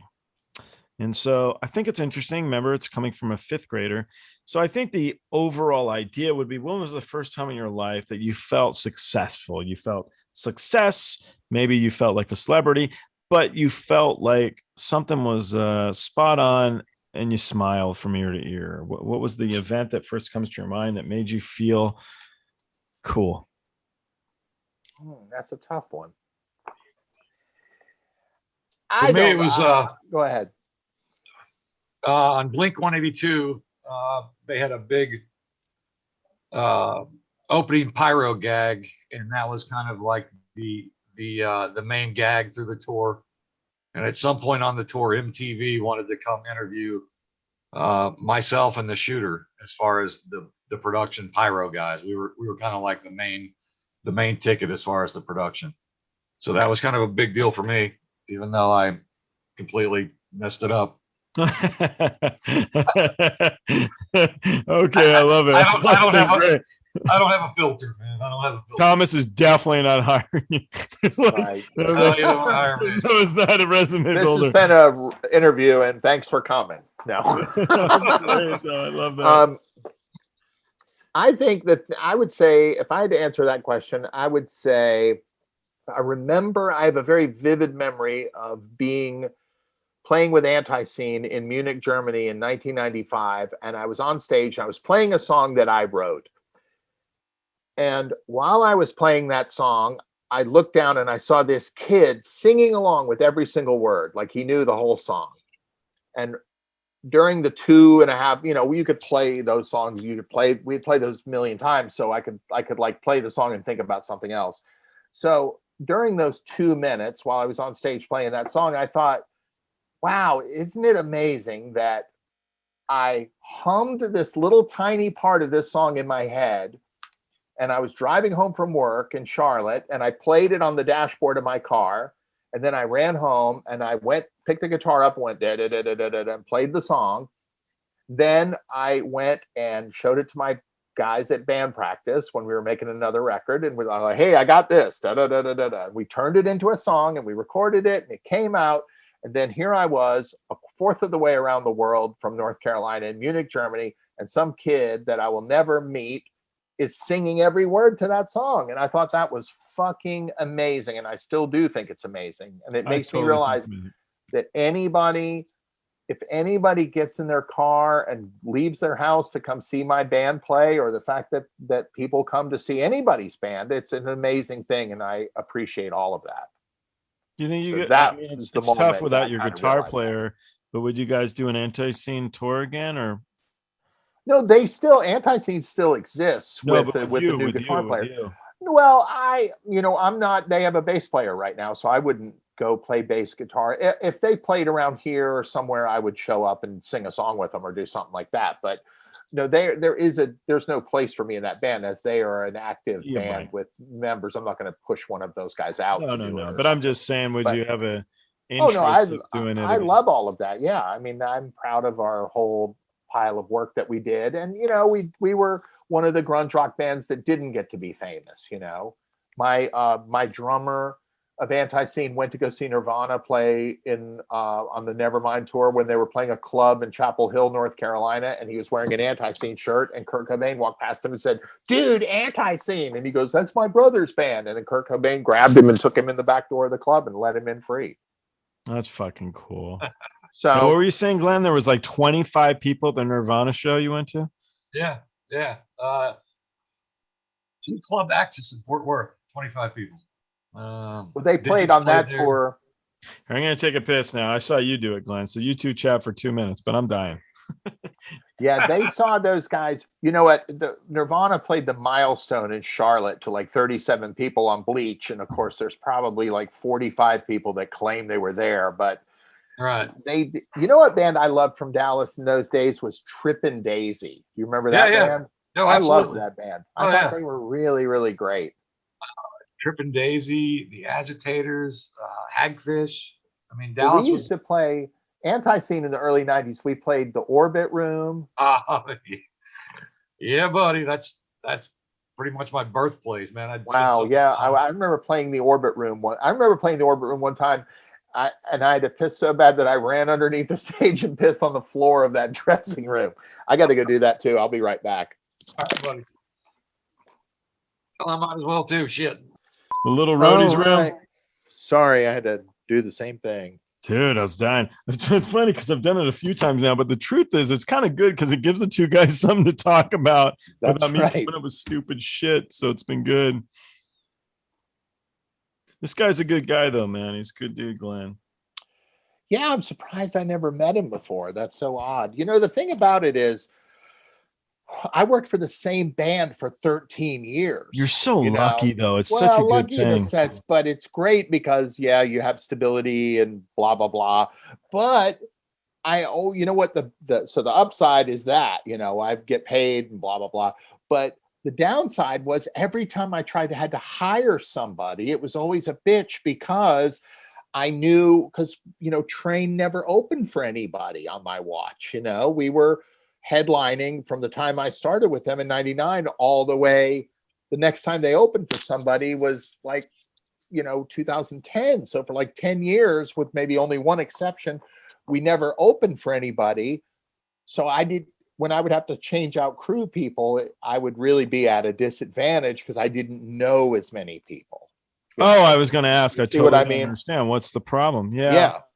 because I didn't. I mean, know you're just asking the other guys on your crew, like, yeah, trying to like, hey, do you know so and so? Because I've obviously would always consult with them first before trying to hire somebody.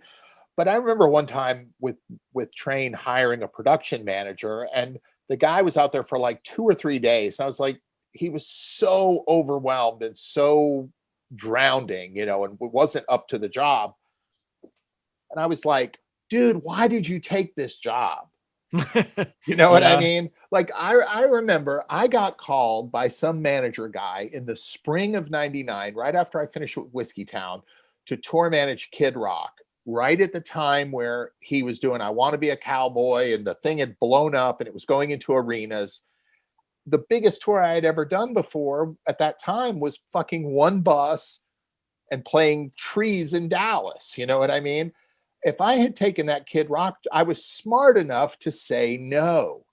You see what I mean? See, I love Kid. See, I would have done it. No, because you know what would have happened? I would have lasted for like 3 days and I would have got the boot. They'd be like, that's the guy who worked for Kid Rock for 3 days. You see, because I was smart enough to know that as a tour manager, right? You're tour manager that I wasn't. Now I could do that job. I mean, as a shithead like lighting guy, I probably. No, it's different. I mean, we figured out. I understand. I see what you're saying, but I mean, let's do it.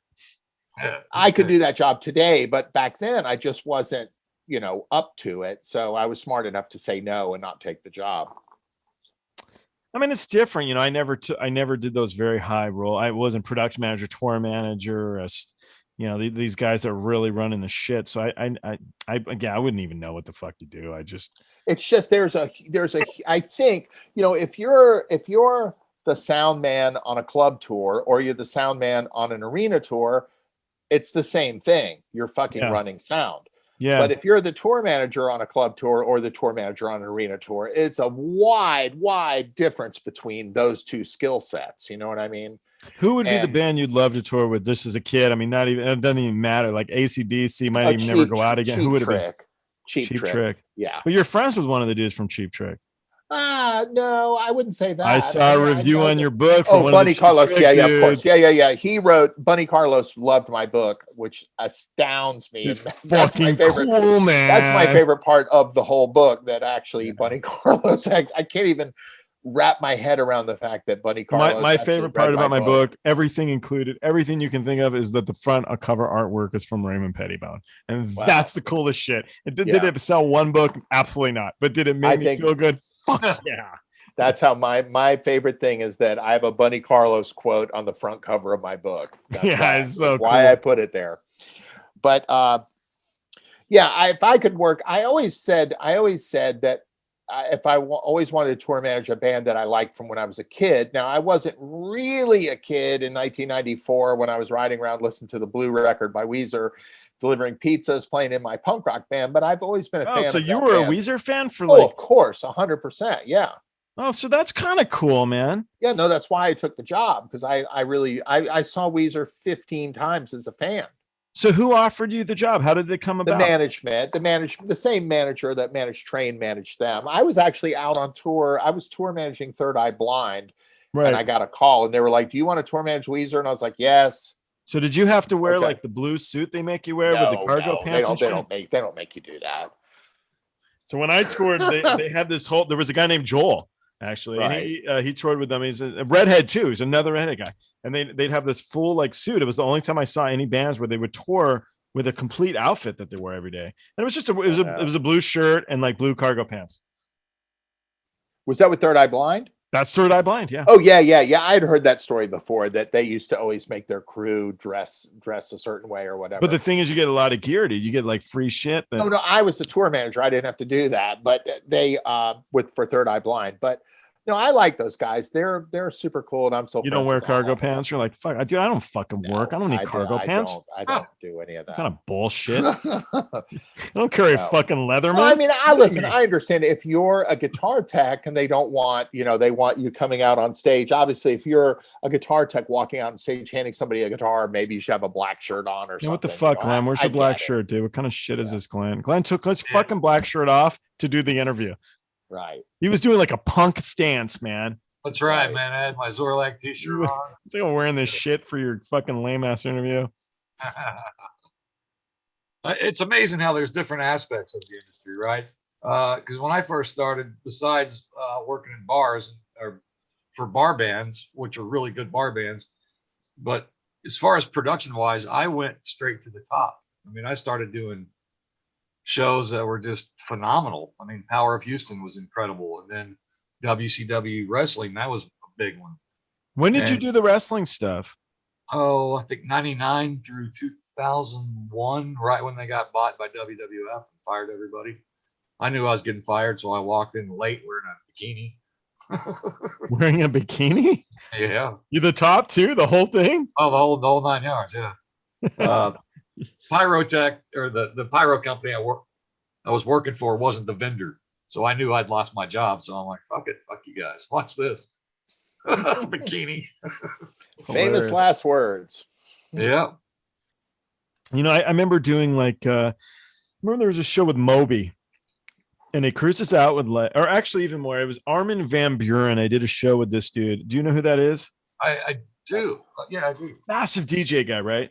And he brought out a little packet of CDs, and he puts them in the desk, and he puts it. He didn't drink, but the other guys, Sasha Digby, and went out, and they put their vodka like on the console, and they just hung out and drank. And they like every now and then they'd go like this, and I'm kind of thinking like, you are way smart. There's no go-go dancers, there's no tour, there's no backdrops, there's no lighting. It's just one guy, and he's getting the same amount of fucking money, man. Yeah, I did a few of his shows a few years ago. Which one? Armin or Digweed or Armin? Armin was fascinating. So Armin never done a drug in his life, has a law degree, but I think it's Armada Music. I think, right, Glenn? I think about Armada Music. And he met his wife in high school at the time. I don't know. Hopefully it's the same. I don't know. But dude, and you're like the DJ in the club scene, and the guy made like $6 million a year or something insane. Wow. There's no overhead. Yeah. Yeah. You just advance it and show up with your computer and open it up. And you're from Holland. So I don't know. How much are the taxes in Holland? It's pretty high. Poor Armin van Buren. I was going to say they're nothing, but I guess I don't know. No, it's not. No, those countries kill you. Smart motherfucker. Angus lives in Holland. Really? So now I like Holland better. Yeah. He's on the list of the 100 richest people in Holland. He lives in some very small town near the German border. He owns the town. The cool thing is he lives in this little tiny town in Holland that almost this couple hundred houses. And he lives in this neighborhood, and he bulldozed a house and built this gigantic, like 4-story tall house in the middle of this little neighborhood, in the middle of this tiny little town. You should look it up. Look up Angus Young house. It's pretty hilarious. It's what I love and expect. You know what it is? Little man syndrome. And he's like, I don't need a big truck. I'm not fucking American and never was American. I'm going to build a bigger house than you've ever seen. Fuck you. You know what? Well, I mean, see, the thing about AC/DC, I actually met those guys once with Train. We were in Munich, and AC/DC had just played, and we were staying at the same hotel, and they were on Sony at the time, and Train was on Sony. So I went to the girl, the record company girl that was traveling with us. I said, we have to meet those guys. Come on, let's figure out a way to do it, Yeah. So come to find out, those guys were doing, Brian and Angus were doing a 30-minute long interview on German MTV, right? But the German MTV people would not let them smoke cigarettes on TV. They weren't allowed to smoke on TV. So they refused to do 30 minutes straight through without a 15-minute with a cigarette break in the middle, right? So they said, well, listen, those guys are in there doing the interview.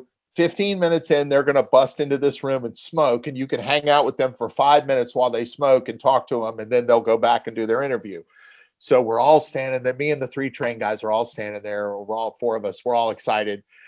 Door comes in. They got this big giant dude with them, and they're just reaching for their cigarettes, like been dying to have a cigarette for like a week, but it's only been 15 minutes. They're lighting up. And we ended up hanging out with them and talking to them and got some good pictures. And they were super cool, Oh, it's so cool. They are the world's greatest rock and roll band, period. Anyone that tells you anything else, exclamation mark. that's it. There's no one better. There's no one that the Rolling Stones are not the greatest rock and roll band. AC/DC is. And I met Chuck Berry's son at a festival show in St. Louis a couple of years ago. And I told him, I said, if it wasn't for your dad, Angus Young would be driving a delivery truck right now. He was like, poorly, by the way, poorly, right. I don't even think he has a driver's license. But, Chuck Berry was a house painter. Right.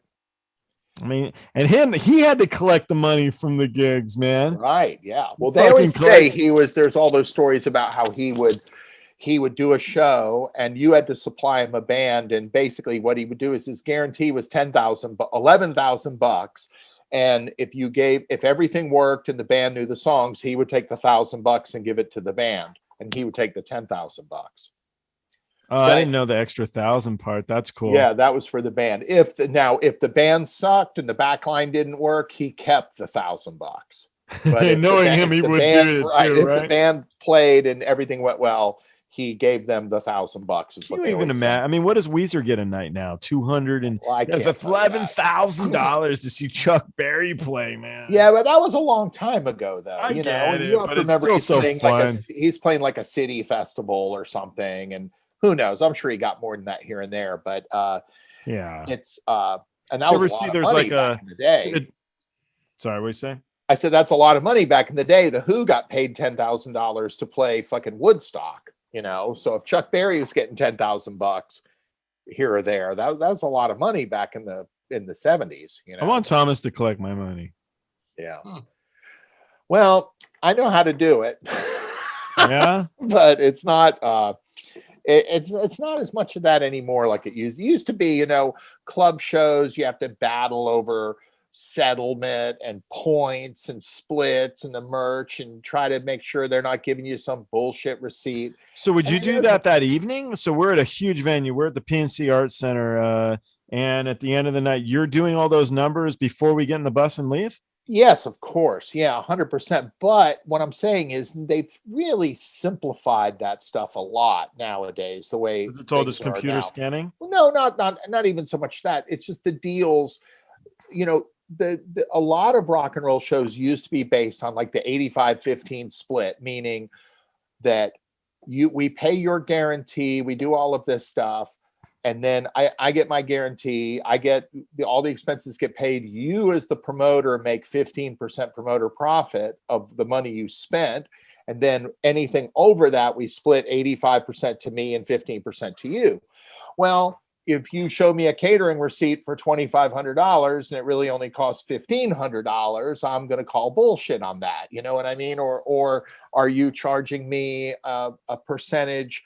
Are you charging me the per ticket price for insurance on the drop count or on the actual amount of people that showed, tickets sold? Because so what I'm questioning is it can be very complicated. Yeah, but what I'm remembering is like the show ends, you're arguing with them. Right. I mean, how long is it till we're on a bus, Glenn? I mean, eating pizza. Well, sometimes I'll tell you a story. I was in a town in the middle of the United States, Memphis, Tennessee, back in early 2010, 9, 10, 8, 9, 10, probably 8, doing a train show. And the promoter gave me he was being very tricky with me. He wouldn't come see me. I was like, hey, I want to see an audit, blah, blah, blah. Oh, well, that's a fucking Glenn and I know that fucking trick. Right. So, what he did was we got that one. Well, it was a show that had like an attendance figure, and it was a deal based on a certain amount, a percentage, but there was a flat deal, but you got a bonus at certain attendance figures. And each one was like $5,000. So the guy ends up coming to my office at midnight and says, here's your ticket audit. You never got close to even the first bump, right? Like, let's say the first bump was like 4,000 tickets. We only sold like 3,100. Okay.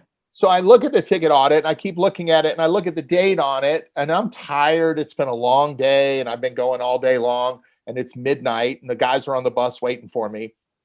And I look at the corner of the ticket and it has yesterday's date on it. So that fucker printed off a ticket audit from last night at midnight, brought it to me and tried to pass it off. And it was a beautiful sunny day. And we probably walked up 1,000 tickets, right? So I said, why? I handed it back to him. I said, why don't you go print me off an audit from today? And then he's like, oh, and then, then the agent got in on it. Oh, what are you trying to do? But this guy, had I not caught that guy would have scammed us out of $5,000. It's a lot of money. It happens when all you're the time. playing clubs and And this is with a big act. This is not with a small Yes, this act. is with a big act, but not the one I'm with currently. But my point is, if you're with a bigger band nowadays, the most of the shows you're going to do are with Live Nation or AEG or something like that. And they're not really going to do that to you. So you the really, times have changed. as a tour manager, you have more of a chance getting ripped off when your band is getting paid $5,000 or $5,000, $500 or $5,000 than you are if your band's getting paid $500,000. So like back in the day with like GG Allin, I mean, it's really easy to pull that shit. Everybody's literally a shit show. I mean, who the hell's gonna? So was he probably getting shafted all the time? I imagine so. I mean, also keep in mind he's far more popular and well known today than he was back then. I mean, as you can attest, I mean, there were times where, do the math. He's playing to 100 people, paid $10 to get in. The gross door is $1,000. Yeah, what's he getting? 200 Maybe bucks? he got $500 or something. He's riding around in a van. They're sleeping on one hotel room floor.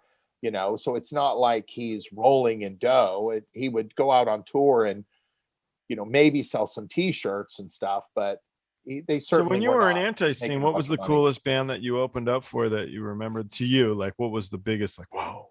Well, Cheap Trick. We opened for Cheap Trick one time, which is kind of crazy if you think about Antiseen. So what year is that?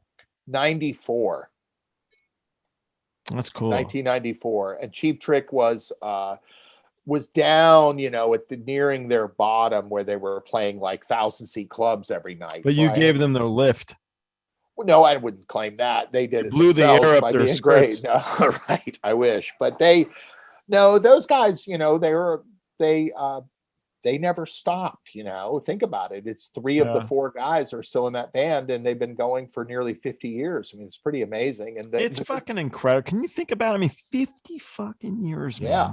And he can still sing. I mean, that's the thing. Robin Sanders, one of the greatest singers there is, he can sing still. You go see them today and they're still amazing. It's really, I saw right before the pandemic, I saw Kiss with David Lee Roth opening up in Louisville, Kentucky.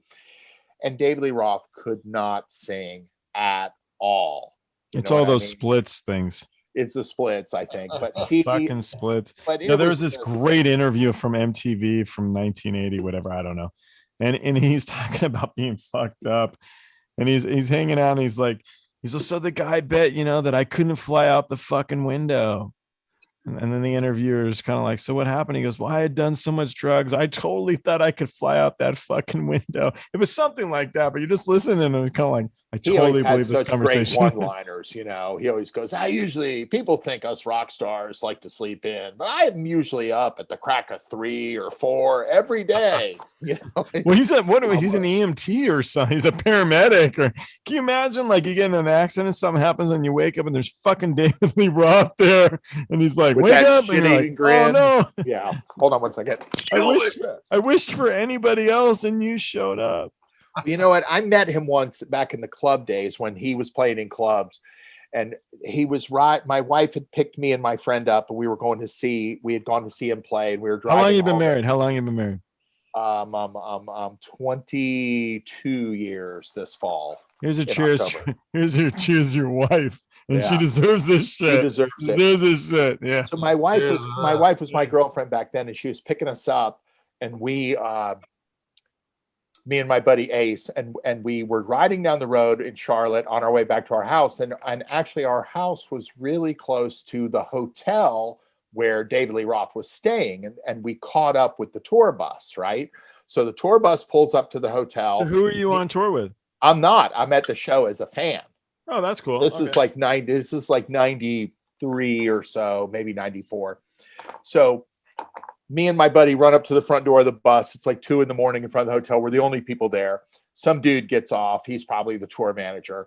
I said, man, all I want to do is get my record signed and I want to go home and go to bed. Fuck the tour manager. Right, Dude. What right. So Dave Lee Roth gets out and he's talking to us. And I told him, I said, man, you are a Southern California version of Jim Dandy Magrum. Because if you go back to your rock history book and look up that band Black Oak, Arkansas from the early 70s, David Lee Roth stole his act from that guy, Jim Dandy, who was the singer of Black Oak, Arkansas. Look it up. I'm on it. And David Lee Roth, he looks at me with this smirk on his face and he goes, like, from North Carolina, ain't you, motherfucker? He knew. I busted him. And he goes, yeah, I've heard of him, but I wouldn't say he's an influence. Which, when you see Jim Dandy Magrum from Black Oak, Arkansas, when you look this up, you're going to laugh because you're going to say, God, that guy's David Lee Roth's dad. But then at the end, my buddy is the bass player. There you go. There's the connection. We've been looking for a connection all night. That was it. That was it. But at the end of the conversation, we're getting ready, we're leaving, and David Lee Roth goes, Tom, Ace, Stephanie, thanks for letting me be a part of your life. It's like, all right, I don't ever have to meet him ever again. Yeah, we're all's good here. Hold on, I got more questions. Hold on, there's more. Oh yeah, the Taylor Swift album. What did you think about that, Thomas? Oh, the one that Ryan covered? Is that what you're talking about? I think it is kind of funny, actually. The idea of him, he probably laughed his ass off thinking like, I'm going to cover an entire album, cover song for song. This is my thought. I have a much different take on this that you'll see what I mean. Now, let me ask you a question. Yeah. If you're a dude and you're trying to date Taylor Swift, you got to really try a little harder. This isn't picking up some girl at the Starbucks or something. You know what I mean? Right. You gotta make a bigger impact, because obviously if you were a single dude and you were dating, all of a sudden you're dating Taylor Swift, especially now she's nearly a billionaire, that would be like a pretty heavy duty score, right? I would ask your advice. Well, don't ask me, but my point is, well, you got the garage full. How could you impress her if you were attempting to pick her up? Yeah, maybe by going, oh, you're such a great artist, I decided I would cover all your songs. Is that your Ryan Adams impression? Yes, exactly. I'm suspect. It is right on the money. It is, actually. You know, he has more of a higher voice, but I think Ryan could play any song and make it his own. He actually does an amazing cover of Wasted Years by Iron Maiden, and he does an acoustic ballad of that song that is amazingly good. Look it up. Have you heard it, Glenn? No, it's good. You'll listen to it and you'll be like, wow, that's pretty fucking, because you know, the reality is, if a song is good, if it's a great song, any great artist can play it and make it into something. I got issues with covers, man. I don't. I know, but what was my question is, what was his intent? Did he listen to that record and go, oh my God, these Taylor Swift songs are so awesome, it has inspired me to do my own take of them? Or was he trying to get a new girl? But you know, the thing is like, I couldn't even tell you Taylor Swift song, but she's gorgeous. You know, the one thing I remember about her was she plays in a fucking football she plays in fucking football stadiums. Taylor Swift has no peers. Madonna at any point in her career was never as big as Taylor Swift is today. The cool thing about Madonna is the longevity. You know, continuing to stay in the popular eye through decades is tough, man. Well, Taylor Swift will do that. We just have to wait. She has a very dedicated audience. Yeah, she's doing really, and she's done it right. She hasn't gone slutty or gone some different route. She's kind of staying with those kids and kind of riding with them into their 20s, sort of. You know, it's funny. I just think she's done everything right. She's changing her music genre, not necessarily her identity. Right. I feel like she's getting life lessons from Dolly Parton. Like every night it's like Dolly Parton's worth $500 million, and she's a redneck from East Tennessee. So rightly goddamn you might want to take advice from her. She bought the farm that she grew up on. Yeah. She's a real deal, man. No, she's the real deal. Like everything about her is just so awesome, you know? And she's still doing all that stuff at 75 years old. So seriously, you know, you guys live on the goddamn stage, 75, and you're still doing the whole act.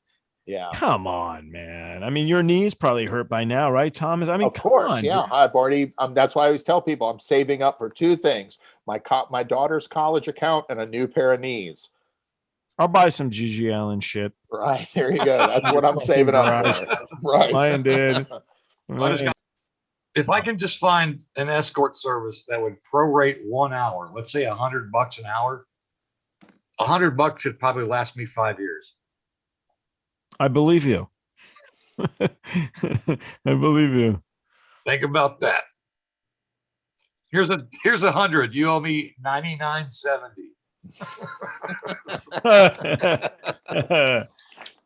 All right. Well, I don't know if there's anywhere to move upward from here. Yeah, you know, a boy can dream. Yeah. I was out with Greenday once. We were doing a festival, and I get off the bus, and we're out in the middle of nowhere, you know. So all I see are big, beautiful, luscious green hills, and I'm looking around like trying to figure out where the stage is, and I see some man in a kilt walking, and I'm like, hey, excuse me, you know, which way is the stage? And he's like, and I'm like, what? And he grabs me by my shirt and pulls me up, and he goes, I'm through talking to you, and pushed me back. I'm like, oh, I'm having a bad day already. You know? That's it. My day's over. And that day sucked. That's the story of Glasgow. Yeah, Fucking horrible. I noticed, you know, I mean, like I haven't watched your podcast, but I do. Thank you. Know, Thank you. I don't watch TV nor social media. It's a preference, really. What was your favorite tour, Thomas? Oh, I could never pick one. I mean, I did a tour one time in 2007 with this band called Rockstar Supernova. Tommy Lee is exactly that guy that you think he is. You know what I mean? He's 100%. Hey, bro. You know, he's that guy. Yeah, I wanted to bring him on with the Sperminator, but it didn't work out. But that would have been really entertaining. That would have been pretty good. Really good. Great. He, one time we were at some club one night, and he goes, and there was an AC/DC song playing, and it was Highway to Hell. And, you know, he's like a year and a half older than me, right? So we're about the same age, but he's a little bit older, maybe 2 years older. And I said, hey, man, did you ever see AC/DC with Bon Scott? Which is a legitimate question for somebody that's my age, right? Because I was 16 years old or 17 when Bon Scott died. So maybe I saw him, maybe I didn't. So I go, hey, man, did you ever see AC/DC with Bon Scott? He goes, he just makes this face like he's got a poop or something. He goes, just makes this grunting sound. He goes, oh, I don't know, bro. And then he walked away, and I was like, wow, that's so weird. So I told Johnny about it, the bass player, Johnny Cold. I said, man, I asked Tommy this question last night, and he got all weird with me. And he goes, dude, are you crazy? You asked him a math question. But you know, that guy, he is like, talk about somebody who's not jaded. I mean, he is every night he was as excited to go out and play as you were when you were 17 years old playing the high school talent show. You know what I mean? Yeah. He could not wait to go out there and do it. And he'd been doing this his whole life. I mean, this guy dropped out of high school like 6 weeks before he was supposed to graduate to be in Mötley Crüe. And he's dating Heather Locklear a year or two later. I mean, he just doesn't know any other life, you know? Yeah. But he definitely, he's a good dude. And he really is not jaded at all, you know? No, he's the most down ready to go. Rock star, man. Yeah. But he's fun. He's been through the gamut of horse shit. I mean, come on. How much crap has that guy been through? Of course. Yeah. Oh, yeah. 100%. Yeah, but at the end of the day, it's just, I don't know. What do you want from me? I'm a fucking Greek musician. I don't know, man. I don't know, you know? Right. So buy the album, dude. Buy the album. Yeah. Well, and really, if you want to be honest about it, he's by far the most talented member of that band. You know what I mean? Like Tommy Lee, Mars, dude. Mick Mars is very, very talented guy. I think. But what I'm saying is Tommy Lee he was really a great drummer, you know, and really kind of, you know, a lot of the producers would always like, I remember seeing some Bob Rock thing, and he was just like Tommy Lee's a great drummer. That's about, it's hard to make these Mötley Crüe records. Yeah, that was the overall consensus. Right. I should have told this story. So one time we had played driven from Charlotte, and we played Houston, Austin, Dallas, right? We leave Dallas at 2:00 in the morning, and we start driving back to Charlotte, right? Taking turns driving the van all night, right? So our van breaks down at 10 o'clock, 11 o'clock in the morning, and it's Memorial Day weekend, right? And it's on the Sunday of Memorial Day weekend. And the van breaks down on I-10 somewhere in Louisiana, or no, I-40 somewhere, or I-20 somewhere in Louisiana. And we pull over, the van brakes, blah, blah, blah, blah, I'm driving it. We stop, we pull over, we're stuck on the side of the road. The exit's 2 miles behind us. There's one exit 1 mile ahead. So we get on the CB radio and we go, hey, anybody out there could give us a ride back to the last exit? We're at the mile marker, blah, blah, blah, and we're broken down. Nothing, right? Hey, could we help? If you could help us out, it'd be great, blah, blah, blah, blah, blah. Nothing, right? So our t-shirt guy, Jeff Young, our guitar player's brother, he grabs the microphone and he goes, I guess my mother is a fucking liar. Because my mother told me that if we broke down and had a CB radio, that every truck driver in the world would help us. But I guess my mother is a fucking liar. And then right then, some truck driver comes on and goes, hey, good buddy, I'm pulling up on the westbound lane. Walk across the street and I'll pick you up. Oh, my God. What was your CB handle? Oh, we didn't have one. We had a lot of fun with that thing, though. I was Copper Top, man. Copper Top, dude. Copper Top. There you go. Yeah. But no CB handle, you're fucking Texan, Glenn. So, yeah, that truck driver picked us up. We climbed in that truck. It was about 100 degrees outside. And we got inside that truck, and it was about 55 degrees. It was like a refrigerator in there. But he gave us a ride to the gas station, and we somehow got our van fixed. But was there dead bodies? No, but I mean, that's the thing about being on the tour with a van, and a punk rock van tour like that, is that you're always one fucking water pump away from being stranded on the side of the road or being broke and stuck in some town. We didn't have a credit card. I mean, I remember doing whole US tours with Antiseen. We maybe had $300 or $400, $500 on us. Yeah. That was it. I didn't have a credit card. I didn't have a credit card to my name. If the van fucked up or something happened, we were fucked. It was a great story. Yeah, those are the good ones at the end. The good ones always come out at the end.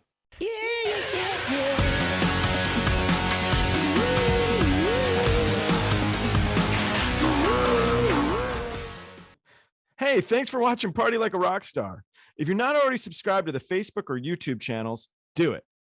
We're also on Twitter, Instagram, and TikTok. The handle is Party of Stars. Thanks for watching. We'll see you next time.